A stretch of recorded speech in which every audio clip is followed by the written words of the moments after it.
2024 жылдын 19 ноябрь кечесинде Бишкек шаарында жайгашкан Борбордук Дөлөн Өмүрзаков атындагы футбол майданда Кыргызстан Иранды кабыл алат. Дүйнө чемпионатына тандап алуу оюндарынын 3-этабынан орун алган 6-беттеш. Бул этаптагы эки команда тууралуу кыскача кептер болсун анда. Алгач конок келсе козусой демекчи, Иран конок болгондуктан аларды калпак кийгизип, боорсоктон ооз тийгизип, жылуу жумшак күтүп алдык.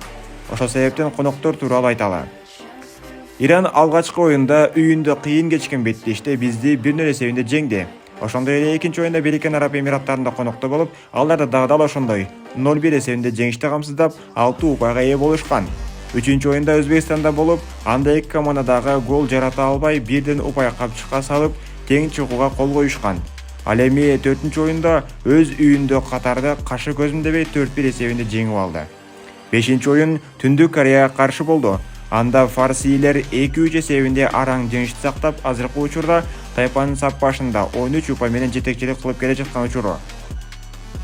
Ал эми Кыргызстан 5 беттештин бирөөсүндө жеңишти камсыздап, калган 4 оюн жеңилүү менен келе жатабыз. Биздин карамагыбыздагы 3 упай менен жадыбалда 5-орунду ээледик.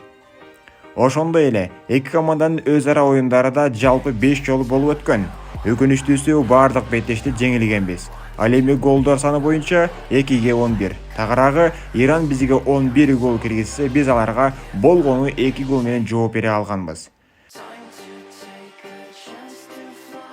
Жалпысынан эки команданын оюндары ушундай болсо да, билесиздер, биздин акшумкалардын оюндары акыркы учурларда таптакыр жүрүшпөй жатат. Ошондуктан биз аларды колдоого милдеттүүбүз. Алар биздин колдообузга муктаж. Кокусунан насип кылып үйүбүздө Иранды утуп же тең чыгып алсак, балким өтө чоң бурулуш болот эле. Анткени алда дагы 4 оюн калат. Аларга биздин оюнчулардагы ишенимдүү маанай менен түшмөк. Эми насиби. Аракет бизден, жыйынтык оюнчулардан, жазмыш жараткандан. Алга Акшумкар, алга Кыргызстан.